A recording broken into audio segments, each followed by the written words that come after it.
Hi students, 8th standard English annual எக்ஸாமுக்கு உண்டான important question தான் இந்த வீடியோவில் பார்க்க போகிறோம். இப்போ நம்ம ப்ரோஸ் ஒன்றுக்கு உண்டான இம்பார்ட்டன்ட் கொஸ்டின் பார்க்க போகிறோம். ப்ரோஸ் ஒன்று உங்கள் புக்கில் பேஜ் நம்பர் 6 எடுத்துக்கோங்க. இதில் இருக்கக்கூடிய சினானிமஸ் ஆண்டனிமஸை கண்டிப்பாக நீங்கள் என்ன செஞ்சுக்கணும் அப்படின்னா படிச்சுக்கணும். ஒவ்வொரு பாடத்துலையும் உங்களுக்கு என்ன செய்யும் அப்படின்னா இருக்கும்.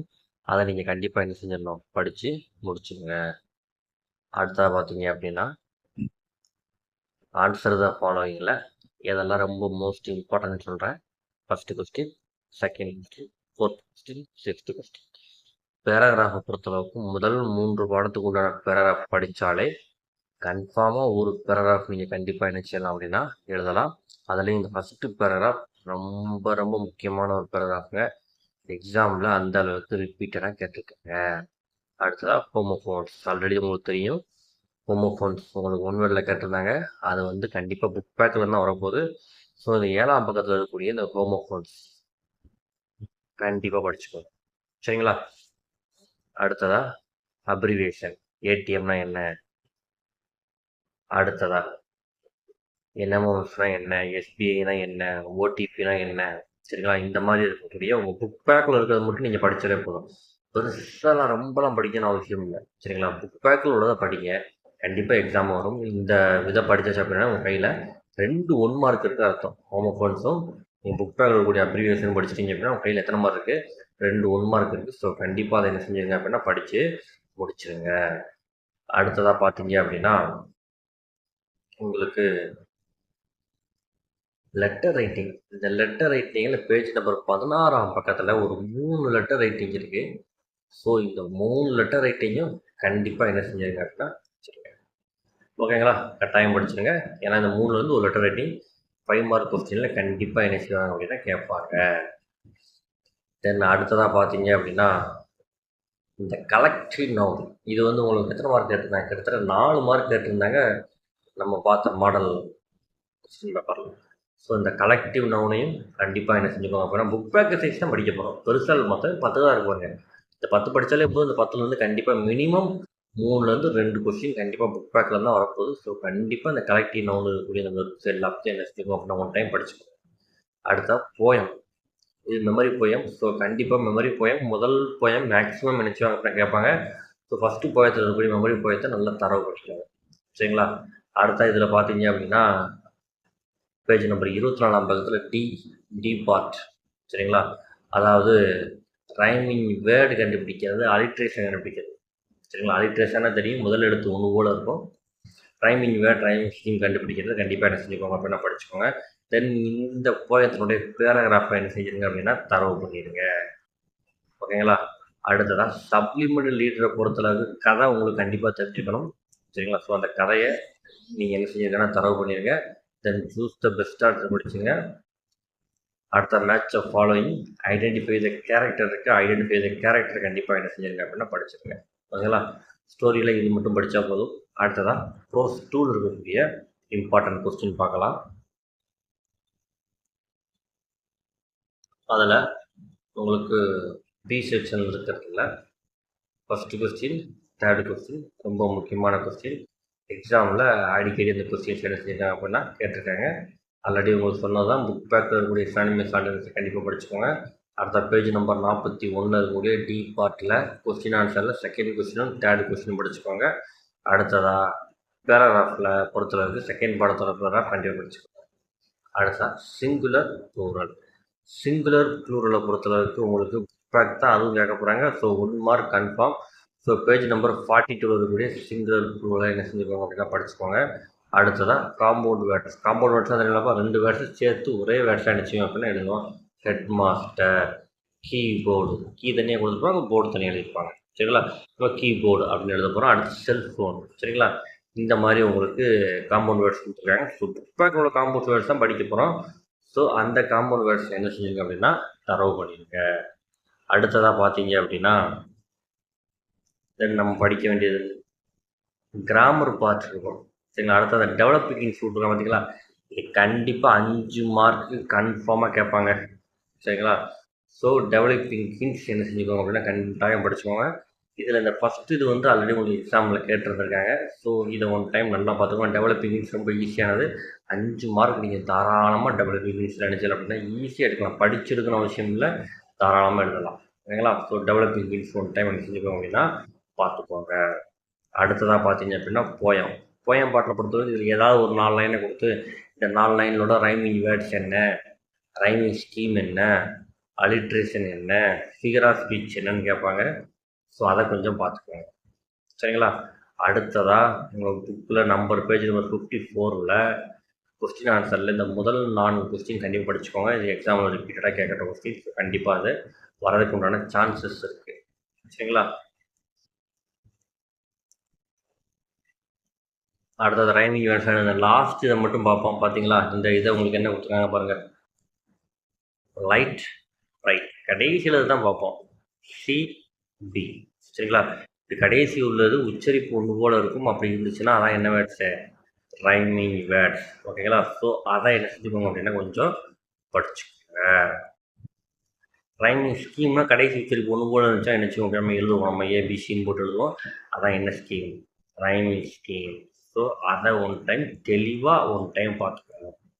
தென் அடுத்ததாக பார்த்தீங்க அப்படின்னா சப்ளிமெண்டரி பார்ட்டில் உங்களுக்கு டி பார்ட் ஃபாலோவிங், அதாவது ஒரு பேராகிராஃப் கொடுத்து இதுக்குள்ள ஒரு 3 கேள்வி கேட்பாங்க. இந்த பேராகிராஃப்லேருந்து 3 கேள்விக்கு ஆன்சர் பண்ணுற மாதிரி இருக்கும். ஸோ அதுவும் புக் பேக் தான் கேட்க போகிறாங்க. ஸோ நீங்கள் ஒன்றும் பயப்பட வேண்டாம். பேஜ் நம்பர் 60 உள்ளதை ஒன் டைம் என்ன செஞ்சுக்கோங்க அப்படின்னா பார்த்துக்கோங்க. மேக்ஸிமம் வரக்கூடிய ஒன் வேர்ட்ஸாக இருக்கட்டும் எல்லாமே நமக்கு புக் பேக் தான். அதனால் புக் பேக்கில் வந்து தரவு பண்ணிக்கோங்க. நமக்கு எதெல்லாம் படிக்க சொல்கிறோமோ அதை படிச்சிடும். கண்டிப்பாக ஃபுல் மார்க் தாராளமாக எடுக்கலாம். அடுத்ததாக ப்ரோஸில் இருக்கக்கூடிய ப்ரோஸ் 3ல் இருக்கக்கூடிய இம்பார்ட்டன்ட் கொஸ்டின் வழக்கம் போல் உங்களுக்கு தெரியும். புக் பேக்கில் இருக்கக்கூடிய ஸ்டாண்டிங் கான்ஃபிடன்ஸ் கண்டிப்பாக என்ன செஞ்சுருங்க, படிச்சிருங்க. அடுத்ததாக பார்த்தீங்க அப்படின்னா கொஸ்டின் ஆன்சரில் பேஜ் நம்பர் 70ல் பி செக்ஷனில் ஃபஸ்ட்டு கொஸ்டின், செகண்ட் கொஸ்டின், அடுத்ததாக 5th கொஸ்டின் கண்டிப்பாக படிச்சிருங்க. ப்ரிஃபிக்ஸ் சர்வீஸ் கண்டிப்பாக கேட்பாங்க. ஸோ பேஜ் நம்பர் 70 இருக்கக்கூடிய ப்ரிஃபிக்ஸ் சர்வீஸ் படிச்சுவோம். இதை படிச்சிச்சுன்னா நம்ம கையில் அடிஷ்னலாக ஒரு மார்க் இருக்கிறதா என்னது அப்படின்னா அர்த்தம். சரிங்களா? நம்ம சொல்லக்கூடியது எல்லாம். அடுத்ததாக ஃபோனட்டிக்ஸ் எல்லாத்தையும் படிங்க. சரிங்களா? நம்ம எதெல்லாம் டிக் பண்ணியிருக்கணும், எதெல்லாம் படிக்கணும்னு சொல்லணும், அதெல்லாம் ஒன் வேர்ட்ஸில் உங்களுக்கு கேட்கக்கூடியது தான் உங்களுக்கு சொல்கிறேன். ஸோ அதை கண்டிப்பாக என்ன செஞ்சுக்கோங்க அப்படின்னா படிச்சுக்கோங்க. தென் ப்ரிப்போசிஷன் ரொம்ப ரொம்ப முக்கியங்க. இந்த ப்ரிப்போசிஷன் உங்களுக்கு அந்த கொஸ்டின் பேப்பரில் கிட்டத்தட்ட 2 மார்க்லேருந்து 3 மார்க் கேட்டிருந்தாங்க. ஸோ ப்ரிப்போசிஷன் புக் பேக் ப்ரிப்போசிஷனை தரவாக ஒன் டைம் என்ன செஞ்சுக்கோங்க அப்படின்னா பார்த்துக்கோங்க. சரிங்களா? இந்த எக்ஸசைஸ் இருக்கக்கூடிய இந்த இது உங்களுக்கு எக்ஸாமில் 2 டைம்ஸ் கேட்டிருக்காங்க. அதாவது ஏ பார்ட்டில் இருக்கா, பேஜ் நம்பர் எங்கே இருக்குது 78ல். இந்த ஏ பார்ட் வந்து 2 டைம் கேட்டிருந்தாங்க. ஸோ இந்த ஏ பார்ட்டை ஒன் டைம் பார்த்துக்கோங்க. சரிங்களா? ஏ பார்ட்டையும் பி பார்ட்டையும் ஒன் டைம் பார்த்துக்கோங்க. அடுத்ததாக இந்த போயம் வந்து memory poem. Maximum first memory போயமே வந்துடும். ஒருவேளை மிஸ் ஆச்சு அப்படின்னா உங்களுக்கு கேட்கக்கூடியது 3வது மெமரி போயத்தை கண்டிப்பாக கேட்டுருவாங்க. ஸோ இந்த மெமரி போயத்தை படித்து வச்சுக்கோங்க. தென் உங்களுக்கு நல்லாவே தெரியும் சப்ளிமெண்ட் லீடரை பொறுத்தளவு கதை உங்களுக்கு தெரியணும். 2வது கேரக்டர் ஸ்பீக்கர், இதை யார் சொன்னா அப்படிங்கிற விஷயம் தெரியணும். ஸோ உங்களுக்கு பார்ட் சியில் இருக்கக்கூடியதை ஒரு டைம் நல்லா படிச்சுக்கோங்க. ஓகேங்களா? உங்களுக்கு எதெல்லாம் படிக்கணும் தெரியணும் அப்படிங்கிறத உங்களுக்கு மாடல் கொஸ்டின் பேப்பரே ஃபஸ்ட்டு காமிச்சேன். அடுத்ததாக பார்த்தீங்க அப்படின்னா இந்த பேராகிராஃப் என்ன செஞ்சுக்கோங்க அப்படின்னா ஒன் டைம் படிச்சுக்கோங்க. தென் நம்ம பார்க்க போகிறது ப்ரோஸ் 4. அதில் நம்ம உங்களுக்கு நல்லா தெரியும். இதில் கொஸ்டின் ஆன்சர் கண்டிப்பாக படிக்கணும். கொஸ்டின் ஆன்சரில் டி செக்ஷனில் செகண்ட் ஒன்றும் தேர்ட் ஒன்றும் படிச்சிருங்க. ஏற்கனவே பேராகிராஃபில் முதல் 3 பேராகிராஃப் கண்டிப்பாக படிக்கணும்னு சொல்லியிருக்கேன். அடுத்ததாக கிளிப்புடு வேர்ட்ஸ்னால் வேறு ஒன்றும் கிடையாதுங்க. அட்வர்டைஸ்மெண்ட் இருக்கும், அதை நம்ம ஷார்ட்டாக ஆட் அப்படின்னு போடுவோமா. ஆட்டோமொபைல் அப்படிங்கிறத எல்லாத்துலேயும் ஆட்டோமொபைல் எழுத மாட்டாங்க, ஆட்டோ அப்படி தான் நினச்சிக்கோங்க அப்படின்னா எழுதிப்பாங்க. சரிங்களா? இந்த மாதிரி இருக்கக்கூடிய வேர்ட்ஸ் தான் என்ன வேர்ட்ஸ் அப்படின்னா கிளிப்புடு வேர்ட்ஸ். டெலிஃபோன் இருக்கும், நம்ம சொல்கிற டெலிஃபோன் சொல்ல மாட்டோம், ஃபோன் அப்படி தான் நினச்சோம் அப்படின்னா சொல்லுவோம். சரிங்களா? இந்த மாதிரி உள்ளதான் கிளிப்புடு வேர்டு. ஸோ இதுலேயும் புக் பேக்கில் இருக்கக்கூடிய கிளிப்புடு வேர்ட்ஸை என்ன செய்யுங்க அப்படின்னு பார்த்துக்கோங்க. பேஜ் நம்பர் 96 இருக்குது. அந்த கிளிப்புடு வேர்ட்ஸை கொஞ்சம் நல்லா தெளிவாக பார்த்துக்கோங்க. சரிங்களா? அடுத்ததாக நீங்கள் படிக்க வேண்டியது கிராமர் பார்ட் வந்துருச்சு. உங்களுக்கு கிராமர் பார்ட்டில் இந்த கன்ஜெக்ஷன், அதாவது அண்டு எந்த இடத்துல அண்டு வச்சு எழுதணும், எங்கே ஆறு வச்சு எழுதணும், எங்கே பட் வச்சு எழுதணும் அப்படிங்கிற விஷயம் நமக்கு தெரிஞ்சிருக்கணும். ஸோ இந்த கன்ஜெக்ஷன் புக் பேக் எக்ஸசைஸை ஒன் டைம் என்ன செஞ்சுருக்காங்க பார்த்துக்கோங்க. லாஸ்ட் டைம் இந்த 105 இருக்கக்கூடிய இந்த எக்ஸசைஸ், அதாவது பார்ட் பியும் பார்ட் சியும் என்ன செஞ்சிருந்தாங்க அப்படின்னா கேட்டிருந்தாங்க. ஸோ இதை ஒன் டைம் என்ன செஞ்சுக்கோங்க அப்படின்னா பார்த்துக்கோங்க. அடுத்த சென்டென்ஸ் பேட்டர்ன் உங்களுக்கு வந்து 1 மார்க்கில் வரும். அதாவது ஒரு சென்டென்ஸை 2 மார்க் 2 சென்டென்ஸ் கொடுத்துட்டு இதில் என்ன பார்ட்டில் இருக்குது அப்படிங்கிற மாதிரி கேட்பாங்க. இதை கொடுத்துருக்காங்களா, எத்தனாம் பக்கத்தில் இருக்குது, பேஜ் நம்பர் 107 இருக்குது. சூஸ் த ரைட் பேட்டர்ன் இருக்கா. இது 5 தான் இருக்குது. ஸோ இந்த 5 நல்லா தெளிவாக என்ன செஞ்சு பார்த்துக்கோங்க. பார்த்தீங்கன்னா 5லேருந்து 2 கண்டிப்பாக வரலாம். சரிங்களா. அடுத்ததான் போயம். மெமரி போயமாக இருந்துச்சுன்னா ஃபஸ்ட்டு 5 ஃபுல்லாத்தையும் படிக்க முடியாட்டா கூட ஃபஸ்ட்டு 5 லைன் என்ன செஞ்சுருங்க அப்படின்னா தரவு பண்ணியிருக்கேன். அடுத்ததாக இதில் உங்களுக்கு என்ன கேட்பாங்க அப்படின்னா முதல் 3 கேள்வியுமே எக்ஸாமில் கேட்டுருந்துருக்காங்க. ஸோ ஃபஸ்ட்டு 3 கொஸ்டின் படிச்சிருங்க. அடுத்தா பார்த்தீங்க அப்படின்னா உங்களுக்கு சப்ளிமெண்ட் லீடரில் நம்ம படிக்க வேண்டியது வழக்கம் போல் தெரியணும். என்ன தெரியணும், சப்ளிமெண்ட் பொறுத்தளவுக்கு ஸ்டோரிஸ் உங்களுக்கு தெளிவாக தெரிஞ்சுக்கணும். தென் ஐடென்டிஃபை த ஸ்பீக்கர், இது யார் சொன்னா அப்படிங்கிற மாதிரி கொடுத்துருக்கதை கண்டிப்பாக படிச்சிருங்க. பேஜ் நம்பர் 117 பக்கத்தில் டீ பார்ட் இருக்கா, இந்த டீ பார்ட்ஸை நல்லா படிச்சுக்கோங்க. சரிங்களா. அடுத்த பார்த்தீங்க அப்படின்னா ப்ரோஸ் 5 இருக்கக்கூடிய இம்பார்ட்டன்ட் கொஸ்டின்ஸ் உங்களுக்கு ஆல்ரெடி தெரியும். உங்களுக்கு புக் பேக்கில் இருக்கக்கூடிய சினானிமஸ் அண்ட் ஆன்டானிமஸை நல்லா படிச்சுக்கோங்க. தென் டி பார்ட்டில் இருக்கக்கூடிய செகண்ட் கொஸ்டின், தேர்ட் கொஸ்டின், தென் பேராகிராஃபில் ஃபஸ்ட்டு பேராகிராஃப் எக்ஸாமில் ரிப்பீட்டடாக கேட்டிருக்காங்க. ஸோ அதை என்ன செஞ்சுங்க அப்படின்னா ஒன் டைம் படிச்சுருங்க. அடுத்த பேஜ் நம்பர் 176 பக்கத்தில் இருக்கக்கூடிய இந்த இதை ஒன் டைம் படிச்சுருங்க. எக்ஸாமில் ஒன் டைம் கேட்டிருக்காங்க. அதே மாதிரி ஏ பார்ட் பி பார்ட்டை ஒன் டைம், இந்த பிரேசல் வெர்ப் ஒன் டைம் பார்த்துக்கோங்க. சரிங்களா. இதெல்லாம் பார்க்க சொல்கிறோமோ அதெல்லாம் எக்ஸாமில் கேட்டது தான் உங்களுக்கு என்ன செய்யணும் அப்படின்னு நான் பார்க்க சொல்கிறேன். அதுக்கு தான் மாடல் கொஸ்டின் அப்புறம் ஒன் டைம் உங்களுக்கு காமிச்சேன். ஸோ இந்த வீடியோ கடைசி வரைக்கும் பார்த்தீங்க அப்படின்னா தான் எந்தெந்த கிராமர் பாட்டெல்லாம் படிக்கணும் அப்படிங்கிற விஷயம் உங்களுக்கு தெரியும். தென் அடுத்ததாக பேஜ் நம்பர் 135 பக்கத்தில் இருக்கக்கூடிய பி பார்ட் படிச்சுக்கோங்க. சரி, பி பார்ட் எக்ஸாமில் கேட்டுருந்துருக்காங்க. தென் இஃப் கிளாஸை பொறுத்தளவு உங்களுக்கு 3 மார்க் இஃப் கிளாஸ் வருங்க. சரிங்களா. ஸோ 3 மார்க் வரக்கூடிய இஃப் கிளாஸுமே உங்களுக்கு புக் பேக்கில் தான் கேட்க போகிறாங்க. அதனால் பேஜ் நம்பர் 137 இருக்கக்கூடிய இந்த மேட்ச் ஷீட் நல்லா பார்த்துக்கோங்க. இந்த எக்ஸாம் கொஸ்டின் பேப்பர் பார்த்தாலும் தெரியும், இந்த மேட்ச் ஷீட் உங்களுக்கு கேட்டிருந்தாங்க. ஸோ மேட்ச் அதாவது எதை பார்க்கணும் அப்படின்னு பார்த்தீங்க அப்படின்னா செகண்ட் ஒன், தேர்டு ஒன் நல்லா பார்த்துக்கோங்க. தென் ஃபோர்த் ஒன், இந்த 3 இதை பார்த்தீங்கனாலே இந்த மேக்ஸிமம் இந்த 3லேருந்தே உங்களுக்கு என்ன செஞ்சு அப்படின்னா எக்ஸாமில் வந்துடும். ஸோ கண்டிப்பாக அதை என்ன செஞ்சுக்கோங்க, பார்த்துக்கோங்க. அடுத்ததாக பார்த்தீங்க அப்படின்னா ரைமிங் வேர்ட்ஸ் கொடுத்துருக்காங்க பார்த்தீங்களா. ரைமிங் வேர்ட்ஸ் பார்த்துக்கோங்க. இந்த போயத்துலேருந்து கண்டிப்பாக மேக்ஸிமம் இதுலேருந்து வரலாம். சரிங்களா. இந்த போயத்துலேருந்து ரைமிங் வேர்ட்ஸ் கண்டுபிடிச்சிடலாம். அடுத்ததாக அந்த ஃபிகர் ஆஃப் ஸ்பீச் இருக்கா, ஃபிகர் ஆஃப் ஸ்பீச் கண்டுபிடிச்சிடலாம். ஸோ இதெல்லாம் வந்து உங்களுக்கு எக்ஸாமில் அடிக்கடி கேட்கக்கூடியது. ஸோ இந்த போயத்தில் இருக்கக்கூடியதை தரவு பண்ணிக்கோங்க. அடுத்ததாக பேஜ் நம்பர் 146 பக்கத்தில் இருக்கக்கூடிய இந்த மேட்சை ஃபாலோவிங் பார்த்துக்கோங்க. சப்ளிமெண்டரியில். சரிங்களா. ஏன்னா மேட்சை ஃபாலோவிங் உங்களுக்கு கேட்கறதுக்கான வாய்ப்பு இருக்குது. ஸோ அதை படிச்சுருங்க.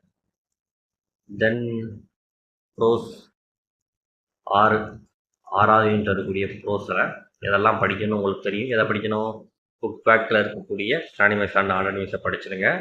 அடுத்ததாக பாயிண்ட் கொஸ்டின் ஆன்சர் பார்த்தீங்க அப்படின்னா இதில் first one, second one, third one 3 படிங்க.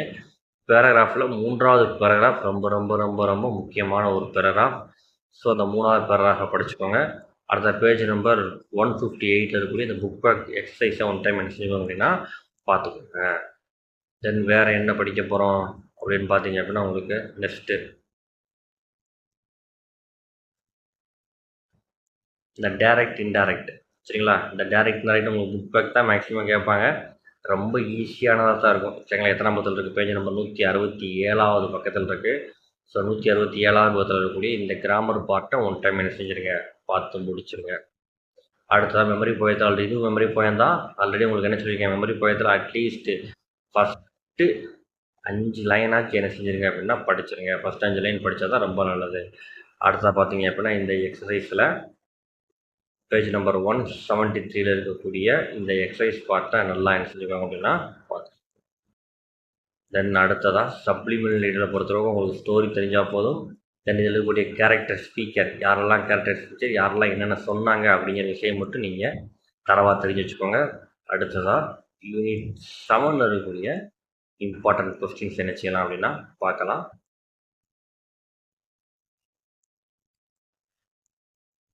ட்ரூ ஆர் ஃபால்ஸ் பார்த்துருங்க. அடுத்ததாக உங்களுக்கு பேஜ் நம்பர் 186 இருக்கக்கூடிய கொஸ்டின் ஆன்சரில் first question, second question, fourth question, fifth question, 8th question 8 கொஸ்டினில் இருக்குது. அவங்க 5 கொஸ்டின் கொடுத்துருக்கேன். 5மே முக்கியமானதான். பேராகிராஃப் பொறுத்தளவுக்கு ஃபஸ்ட்டு பேராகிராஃபும் செகண்ட் பேராகிராஃப் ரொம்ப ரொம்ப ரொம்ப முக்கியமான ஒரு பேராகிராஃப். சரிங்களா? ஸோ அதை என்ன செஞ்சுருக்கேன், படிச்சிருங்க. அடுத்த கிராமர் பார்ட்டில் கொஸ்டின் டேக் உங்களுக்கு 3 மார்க் கேட்கறதுக்கு உண்டான வாய்ப்பு இருக்குது.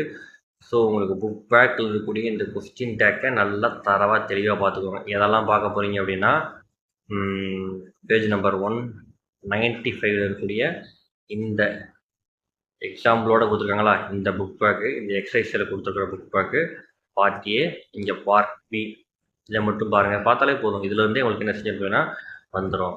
அடுத்தது சிம்பிள் காம்பவுண்ட் காம்ப்ளெக்ஸ், இந்த கிராமரையும் ஒன் டைம் பார்த்துக்கோங்க. இது கொஞ்சம் அண்டர்ஸ்டாண்ட் பண்ண கொஞ்சம் இதாக தான் இருக்கும். நல்லா படிக்கிற ஸ்டூடெண்ட்ஸ் கண்டிப்பாக இந்த கிராமரை பார்த்துக்கோங்க. அடுத்ததாக உங்களுக்கு ஆல்ரெடி தெரியும் சப்ளிமெண்டரி ஸ்டோரி, தென் உங்களுக்கு அதில் இருக்கக்கூடிய கேரக்டர் ஸ்பீக்கர் யாரெல்லாம் அப்படிங்கிறத ஒன் டைம் என்ன செஞ்சுக்கோங்க அப்படின்னா படிச்சுக்கோங்க. சரிங்களா? எதை படிக்க போகிறீங்க அப்படின்னா பேஜ் நம்பர் 211 இருக்கக்கூடிய அந்த சி பார்ட் கண்டிப்பாக படிச்சுக்கோங்க. சரிங்களா? அடுத்ததா இந்த இ பார்ட், அதாவது ஒரு பேராகிராஃப் கொஞ்சம் கீழே கொஸ்டின் கேட்பாங்க, அந்த இ பார்ட் ஒரு டைம் கேட்டிருக்காங்க. அடுத்த இந்த எஃப் பார்ட் என்ன செஞ்சுக்கோங்க அப்படின்னா ஒன் டைம் படிச்சுக்கோங்க. ஓகேங்களா? இதெல்லாம் நீங்கள் தரவு பண்ணிட்டாலே போதும். அடுத்ததா யூனிட் 8. சரிங்களா?